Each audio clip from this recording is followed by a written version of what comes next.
All right, part two. So, women in the war. I'm on page 103 if you want to follow along. Women in Iowa sewed clothes, even uniforms for the soldiers. They knit sweaters, stockings, and mittens, and made bandages. They also raised money to buy medicine and other supplies needed by the men and organized shipments to military camps. Sometimes women had to arrange for steamboats to carry the goods. These did not always reach the soldiers. Often food rotted before reaching the soldiers, and sometimes clothing was lost or thrown away. Hundreds of women took over farm work to support their families while their husbands served in the army. They planted crops, milked cows, and harvested grain. One woman supported her three children by buying 9 cows. After milking the cows, she made butter, which she sold for 60 cents a pound.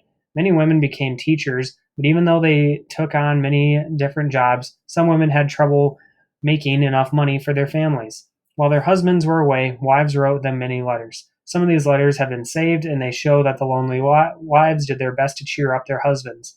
Many women were lonely because they had just moved from Ohio or Pennsylvania and they did not know many people.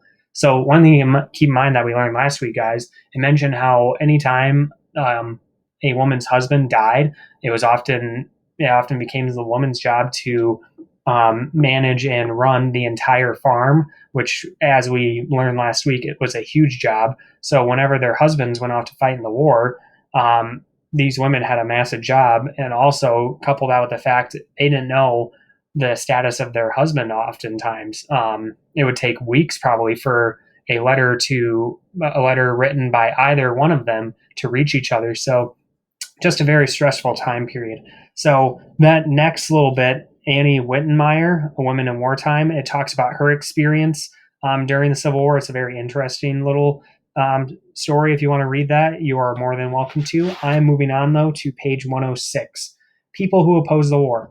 Not everyone in Iowa supported the war. Some believe that the South should be allowed to set up its own government. Others believe that all wars were wrong, including the Civil War. So others feared that the war would end slavery, and then free blacks would come to Iowa and take jobs away from the whites. Most Iowans, however, supported the war and were very unhappy with those who did not. They called them copperheads after a poisonous snake and pressured them to change their views. Even though they faced criticism, many important people in Iowa remained copperheads. One of these people was Charles Mason, a graduate from West Point Military Academy. Mason served as a member of Iowa's Territorial Supreme Court. George Wallace Jones was one of Iowa's first U.S. senators, was another who opposed the war. Jones had been friends at West Point with Jefferson Davis, the president of the Confederate States of America. Therefore, people believed that Jones could not be trusted, and he was put in prison for a time. Jones insisted that he was loyal to the Union, but he believed the war was wrong. Sometimes family members did not support the same side in the war, and two of Jones's sons fought in the Confederate Army. After the war, Jones did not hold any more public offices. Dennis Mahoney, editor of a large newspaper, the Dubuque Herald, was also a Copperhead. Mahoney wrote articles criticizing the federal government and also said that President Lincoln was wrong to start a war against the South. Lincoln did not like to be criticized and had Mahoney and several others arrested. Federal marshals arrived in Dubuque in the middle of the night and took Mahoney to prison in Washington, D.C. Even his wife could not find out why he had been arrested. Mahoney was released several months later, but only after he had promised not to sue the U.S. government for his imprisonment. Although most Iowans supported the war, it is important to know that not all people did so. American citizens have a right to express their views, even if those views are unpopular. In Iowa, people who opposed the war were courageous. They knew that their statements would make them unpopular and that other people would criticize them. Even so, they stood up for their beliefs. Politics in Iowa. The Civil War brought many changes in Iowa, some of them affecting the political parties. During the 1840s, most Iowans were Democrats. The problem was that Democrats in the South believed in slavery, while most Democrats who lived in the North opposed slavery. Because of these two views, the Democrat Party obviously could not make all of its members happy.